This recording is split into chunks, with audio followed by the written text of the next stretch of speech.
Today we are joined by Ben Hood MLC, recently elected Ben Hood. Ben Hood has spent time on the State Council within the Liberal Party. He's a country boy from Mount Gambier, has been on Mount Gambier Council, I think served as Deputy Mayor as well during his time. But we're really excited to have a brand new parliamentarian, a Conservative parliamentarian here with us today. Welcome Absolutely. to the podcast. Yeah. Welcome to the show.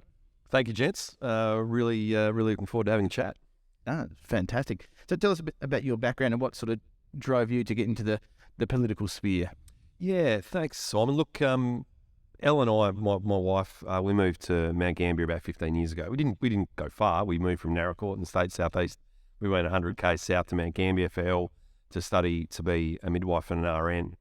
And within probably about 6 months of moving to Mount Gambier, it's our state's second biggest city, I was like, there's something happening here. It's a pretty exciting spot to be. So I need to get involved in the community. You know, we're growing up on the farm. My dad, my mum, my grandparents, they all said, if you're going to be a member of a community, you've got to give back to community in whatever way. That's volunteering, even if it's a couple of hours a week. That's what you've got to do. That's what makes a community great.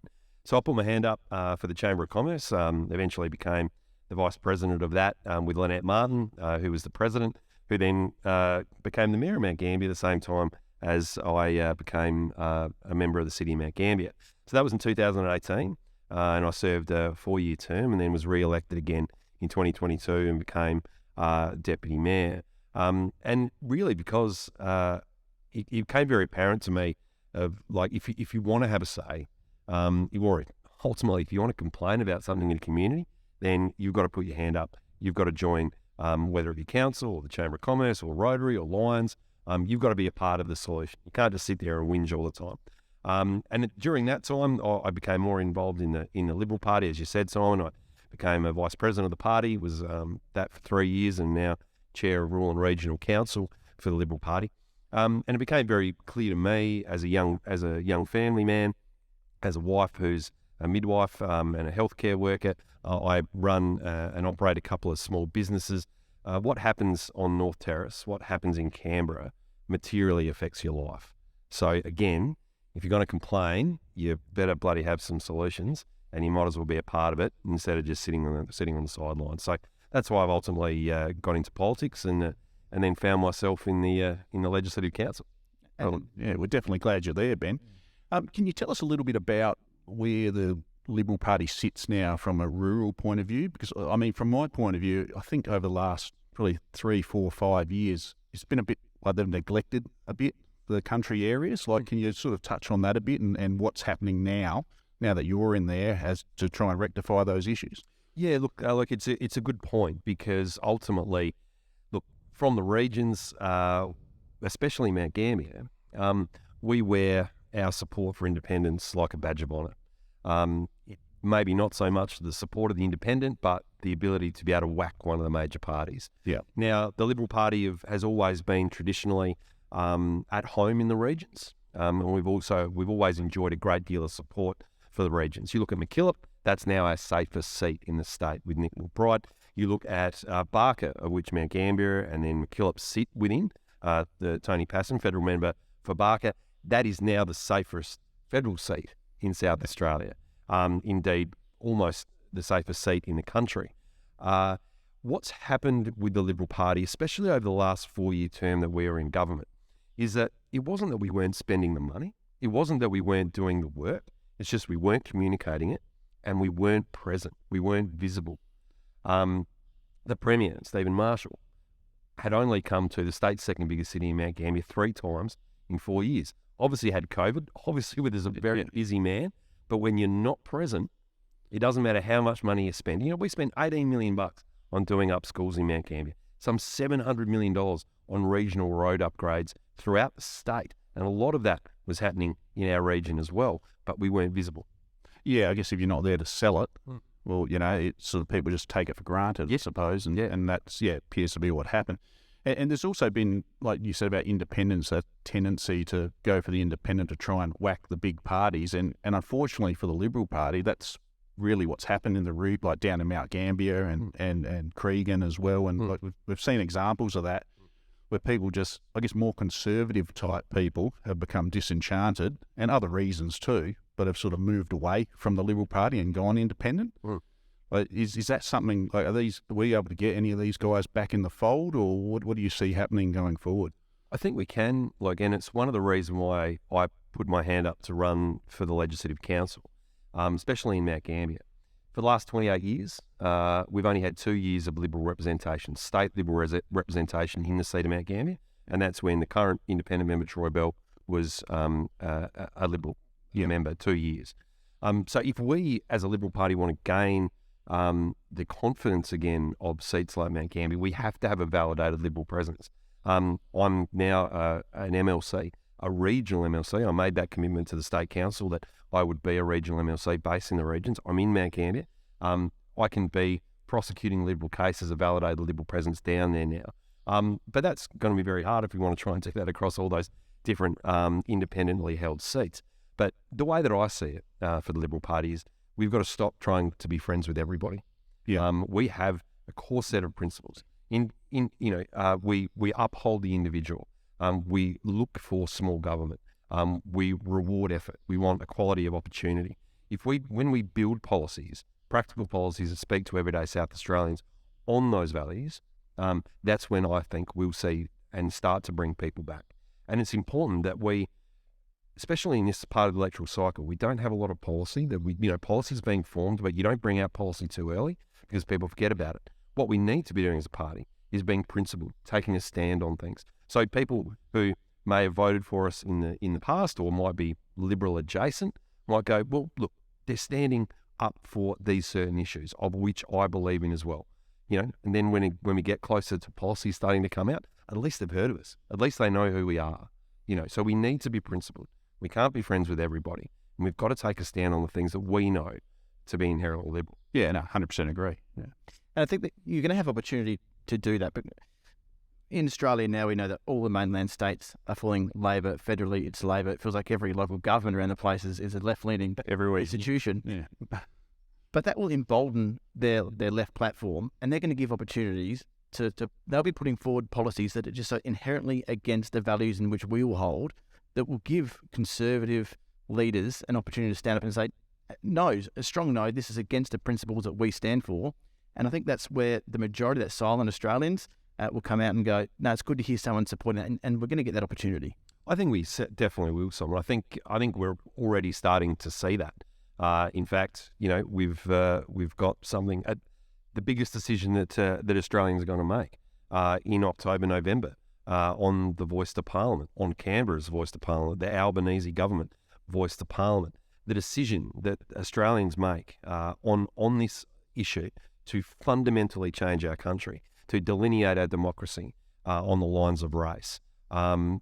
This is what we should be standing up against right now. Every Liberal in this country should be standing up against what they are trying to do with this voice. This is going to be the opportunity for those conservative voices to be very strong, very clear, and it will serve us well to do that, to take a principled stand on the voice. Well, Australia has always had pride in itself as being one of the most multicultural societies in the history of this planet. And it has done that by having one person, one vote. It doesn't matter if you've come straight off the boat, you've become a citizen. Day one of citizenship, your vote is worth the exact same amount as someone who's been here their whole life. We are equal in our representation. And as soon as we start to fiddle within the Constitution, that is a very slippery slope. And more importantly, the outcomes won't be there. What this will achieve, in my opinion, will be giving Indigenous Australians who already have a voice, have the resourcing to go out in an election, which what it will be. They'll have to have funding, resources, campaign materials, have to be able to sell a message. Well, they're the ones who already have a voice. What they're going to neglect is the remote communities who are already doing it tough. And you do that by getting out there and having elected leaders engage in community, not by having another bureaucracy. I mean, there's 11 elected members of our federal parliament that are Indigenous. Like, that is a voice. They were elected. They were voted in just like anyone else. And now we're trying to, like you said, divide us by race, which I think is like a really dangerous thing. It's extremely dangerous. And we do have those 11 Indigenous representatives. We've got, the fantastic Jacinta Price, Senator Karen Little, right here in South Australia, both now members of the Shadow Cabinet, leading the charge on the no vote. A fantastic decision there by Peter Dutton. But what we also have And who we aren't holding to account is the agencies that already exist. The NIAA, the Australian Indigenous Australians Agency. Why have they not been held to account on positive outcomes for Indigenous Australians? They have sat there and overseen this government remove the cashless debit card, have seen Alice Springs just almost fall into chaos.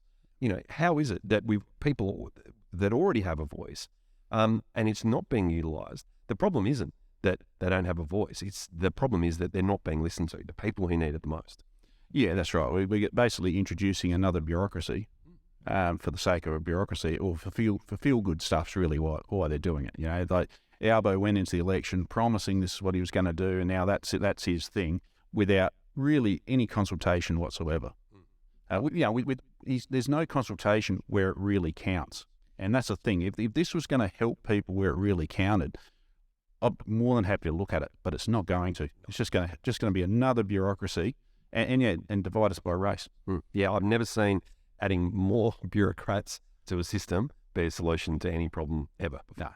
I think that the hypocrisy of this too, that they think that Indigenous Australians all have to have the one voice and they have to sing from the same songbook. It's completely... And there's 400 different nations. And all individuals.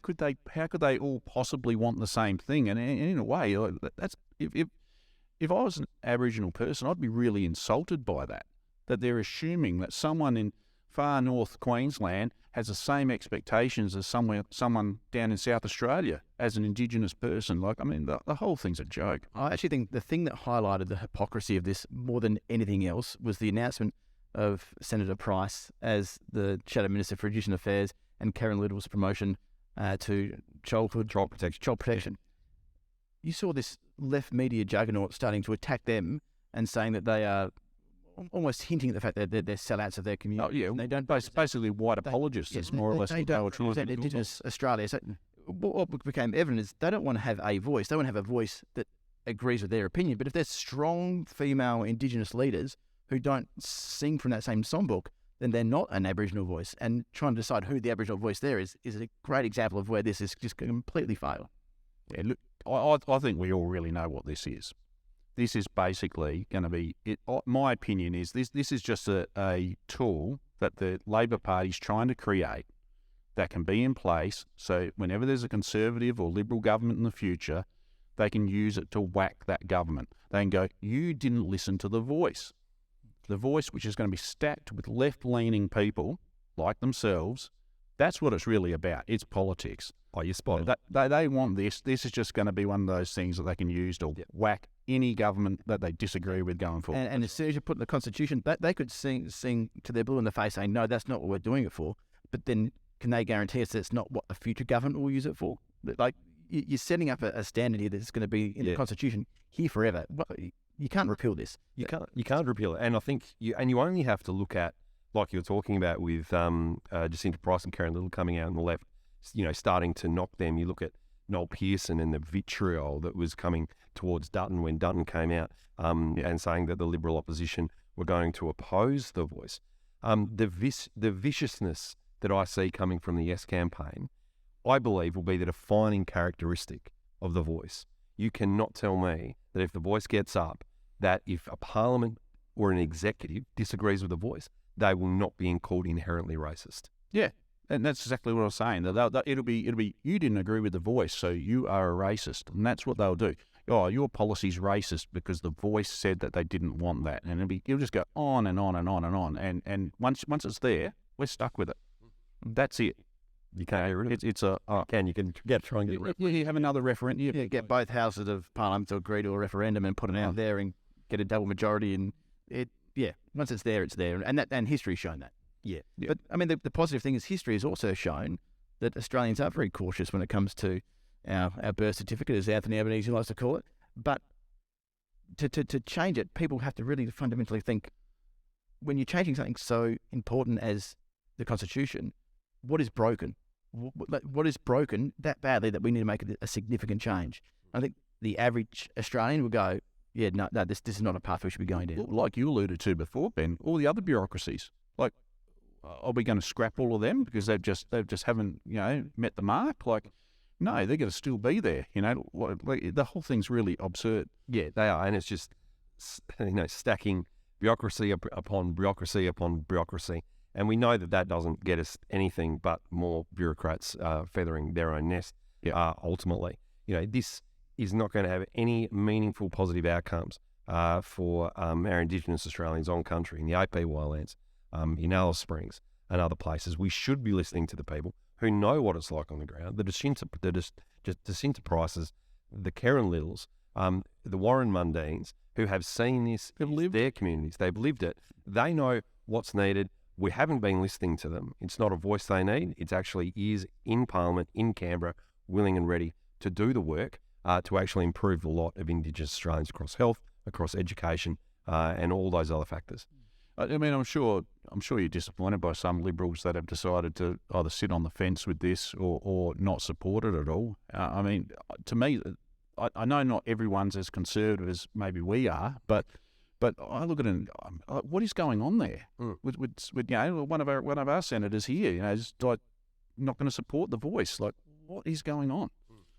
Well, I think the message that Ben, you said at the start, this is we need to stick together as Liberals, whether you are an elected official Liberal or not. If you're a branch president, or even if you're not a Liberal, you're just a conservative-minded person within the community, it's okay to have a chat to someone at your workplace. It's okay to talk to people like this and say, hey, I'm voting no because I actually think that this will not give the outcomes that we need for our most disadvantaged people in Australia. It's okay to have those conversations, and we actually need everyone to have those conversations. We do, and it goes to a more broader point, guys, that we as Liberals should stop hiding our light under a bushel, especially as Conservatives.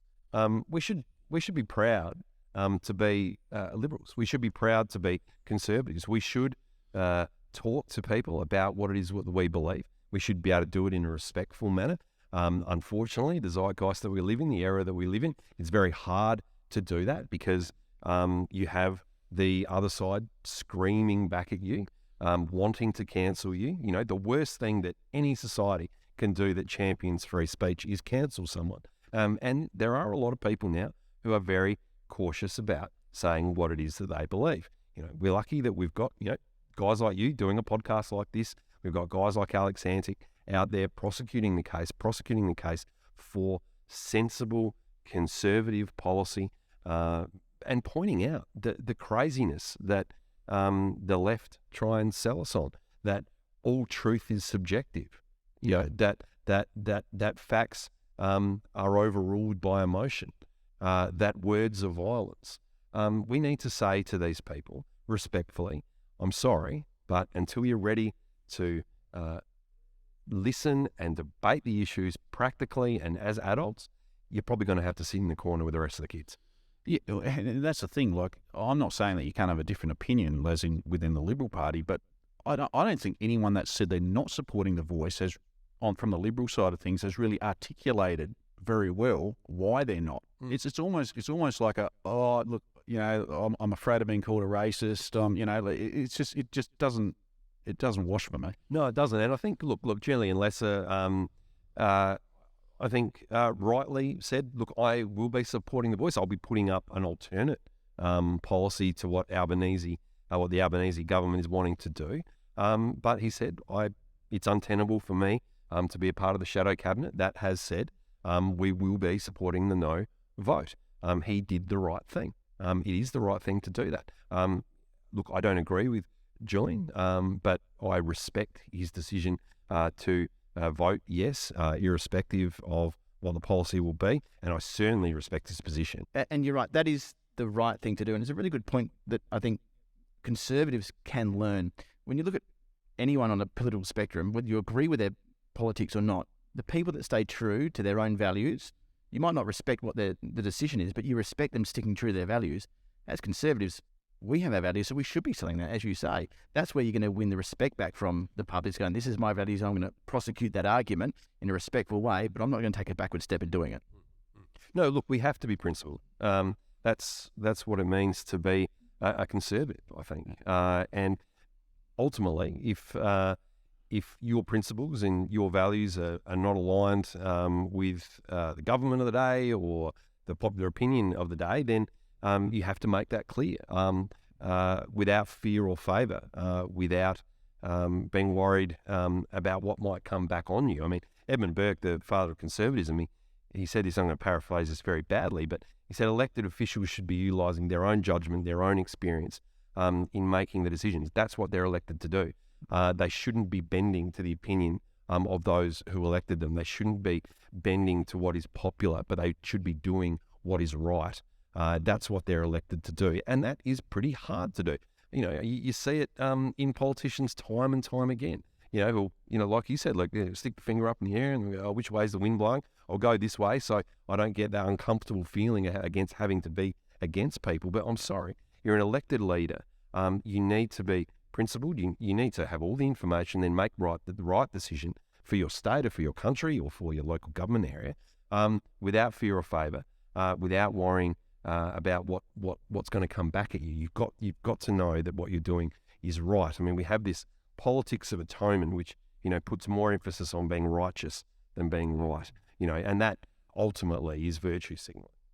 Yeah, they call it leadership for a reason. You're not there to be a follower. You're there to be a leader. And regardless of how it affects you, that's the thing. That's what you're supposed to do. You're not supposed to think of yourself. You're supposed to think of your constituents, think of the community as a whole. You're not thinking of yourself, which is what a lot of politicians do, and self-beliefs. As Conservatives, all we have is our principles and our morals. We're not going to be like a Malinowskis government that's going to come out at election time and splash money around like there is absolutely no tomorrow. That's not how we're going to win elections. We're going to win elections by staying true to principles, and other people that hold those same principles going, that's someone that I can follow and that's someone I can put my vote with. That's right. We are not going to go out and put up thousands of call flutes that say we're going to fix ramping and then not fix ramping, and then actually try and change our minds. Say, no, we weren't fixing ramping. We're actually going to fix ambulance response times. I said, how's that working out for the health minister? That's right. Is that too many words to put on a call flute? Was it easy to fit on fix ramping instead of fix ambulance response times? Yeah, it wasn't catchy enough. Come on, wasn't catchy enough. No, look, but we can't. We do have our morals, Simon. You're right. We do have our beliefs. We've got to stick. We've got to be true to them in every way, shape, or form.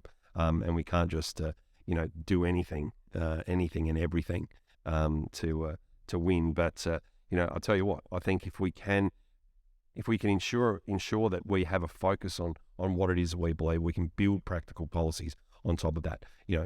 I don't think it's within the bounds of impossibility. That we can claw back a lot of ground. As a state Liberal Party, but I believe as a federal Liberal Party as well. We saw the Aston by-election, pretty bad loss, and I wish that Peter Dutton had come out earlier on the position on The Voice, because I think ultimately, irrespective of whether people who believe in or believe what you're putting forward or not, or agree with you, they want to see principle, they want to see leadership, and that's why I think ultimately quite a few people from the Liberal side maybe did vote for Malinowskis in the 2022 election, because what they saw in him, irrespective of whether they agreed with him or not, was someone who was going to lead. Yeah, well, I think my opinion is I think they saw the alternative, being the Marshall government, as what was the difference?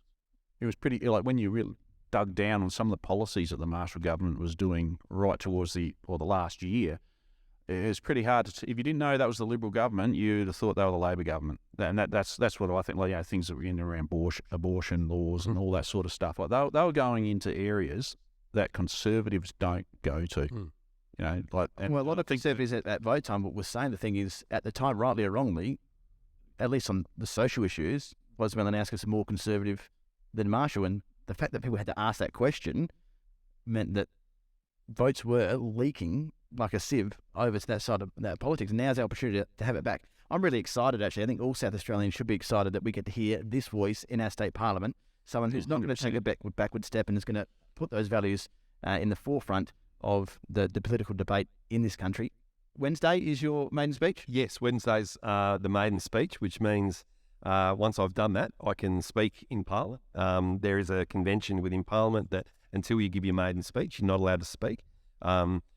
Sometimes some members before their maiden speech might, chuck a few, cheeky lines across the chamber during question time. Of course, I didn't do that. You would not not at practice, not at all. But really looking forward to the maiden speech. I'm making it very clear in my maiden speech what it is that I believe in, where it is I think that we need to be going. And the fact of the matter is that if we hope as a Liberal Party to get back to where we want to be, it's about principle. It is about ensuring that we fully and comprehensively understand our value set, our foundational values, from the We Believe statement that we all know that's on our website and on the AGM booklets, and then we build practical policies upon that, that we look to the aspiring young homeowners and we have practical policies for them, that we have a serious conversation about stamp duty in this state, that we are the party of opportunity, that we are the party of aspiration, which what we've always have been. It's just we've never, we haven't recently communicated it really well. With my background in media and communications and in design, I'm hoping to utilise that skill set, and then also, with my passion for this state and for ensuring that we do the right things, so that my kids can prosper, my kids can have an opportunity to buy a house and raise a family and start a business here in this state, that we can do those things and build policies upon them. And that's going to set us up in good stead. And we've just got to be ourselves. We've just got to be Liberals. Yeah. And that good old family values that come into it. I think in Conservative circles, we've all known about you for a long time, but I think South Australia probably first met you when your sister was elected to Parliament in the previous election. And I think that's where you started to win a lot of respect on both sides. People know you're Conservative, but there was plenty of people that are voting Labor that had a lot of respect for you, that you went to your sister's maiden speech in an election that you ran for the Liberal Party too and were unsuccessful. You sat there, and above all politics, I think everyone saw someone as an older brother who was just immensely proud of his family. And I think that's, as a state, what we all should always remember too is, at the end of the day, we are all South Australians. We are all Australians. We can have these political debates, and we can get along with people outside of that too. Well, we can. I mean, there's no reason why we can't sit around a table and break bread, irrespective of what our beliefs are.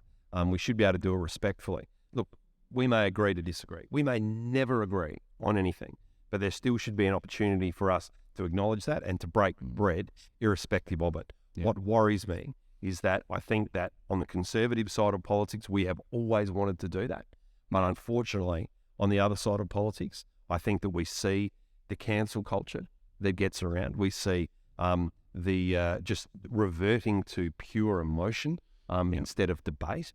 And it really worries me, and this is a broader problem, and I'm sure at a later date we can talk about it. But within our education system, I really worry that we have indoctrination instead of education. Not how to think, but what to think. That's what our kids are being spoken or taught about, and we've lost that critical thinking set that we need in our younger generation coming up. We need to make sure that's instilled, because otherwise we'll continue to see debates purely based on emotion, cancelling people, having the oppressed and the oppressor. I mean, this is Marxism 101, putting the oppressed on a pedestal and saying that there always must be an oppressor, and whether that's a white person or whether that's Connolly's or whether it's a Conservative or whether whoever it is, we have to push back on that. It is vital that we do. And I honestly think that there is a tinge of that in this voice debate, which really worries me. Yeah, no, it can be scary stuff when you start going down. I mean, we look at 10 years ago in this country, what someone that was pretty centrist in their political views are is now considered someone to the far right of politics. And that's over a 10-year period. Where will we be in another 10 years if we don't start standing up for these? Yeah, that's right. The goalposts have definitely moved. And as far as, I guess, the woke culture, council culture side of things, their goalposts are moving very rapidly further left. And that, like you said, anyone that was a centrist once upon a time is now looked at as being some evil, racist conservative. And that's a real dangerous thing. It is a real dangerous thing. And I think that, look, most people, I mean, my wife is apolitical at best. I mean, she doesn't really care. I mean, that's going to be a healthy thing. Yeah, but it is. But, she's a Liberal because I'm a Liberal, and, and she does believe, and she is very conservative in some of these things that she holds dear, but is also very libertarian in a sense. She doesn't care if you're trans, or if you're gay, or if you're straight, or whatever. Elle just doesn't want it to be rammed down her throat. She doesn't see the need for it.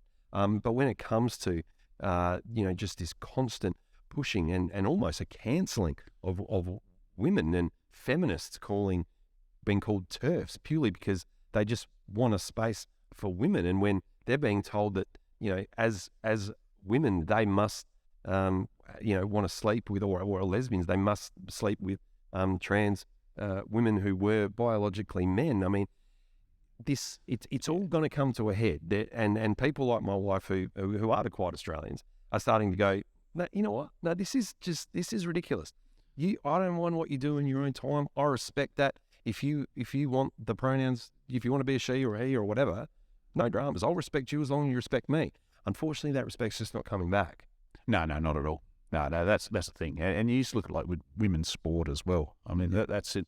I think we're starting to see that correction though with Basketball Australia and especially in the United States, a lot of organisations starting to go, hang on, no, enough's enough. Yeah. We can't have 6'3" when it's a clear biological 6'3" women that were once blokes with size 11 shoes in the same swimming race as women. Yeah. And look, as you said, people's personal choice of their sexuality, that's up to their own judgment. When they start pushing it on other people, but you can't disenfranchise other people. So in female sport, if you're going to compete as a trans athlete, you're disempowering the person that would have won that event if it hadn't been for you entering with your, complete 6'3" frame, and someone's gone through complete male puberty that has such a big body mass. That's disempowerment. So you can't.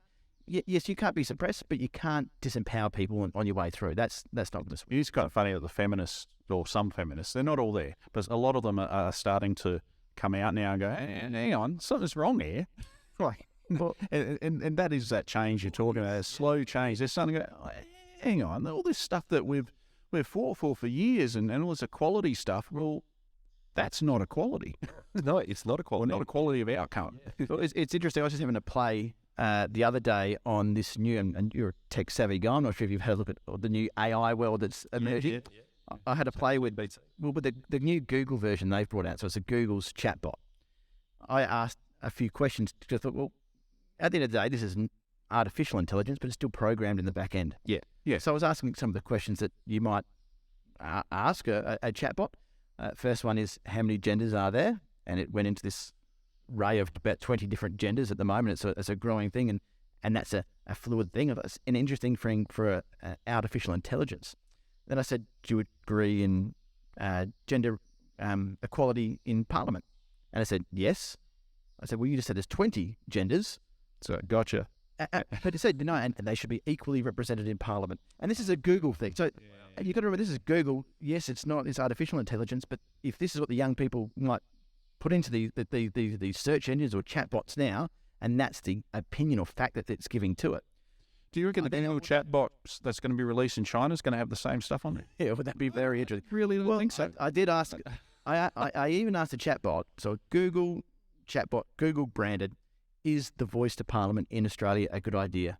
And it fundamentally said, yes, it would be a good idea. It is a good idea. It will empower First Nations Australians. And I responded, isn't that up to the Australian people? And it said, and is voting no a bad thing? And it went as far to say that voting no is a bad thing and it will suppress. I said that I asked the same thing to Chat GPT, which was the sort of the first one that sort of came out. I asked that exact same question and said, what is can you please give me an argument for the no case for the voice? It wouldn't. It said that every Australian must vote yes. That was the words that it used. That's 1984 stuff. There's an obvious bias in that. And you're right. I mean, kids are going to start to utilise this for schoolwork and all those types of things. I've utilised it in work as well recently. Just to generate some video scripts and things like that. It's a powerful, powerful tool, but there is an obvious bias to it. And you're right, mate. It's I think Orwell would be. Yeah, but I think it's a highlight to that big tech.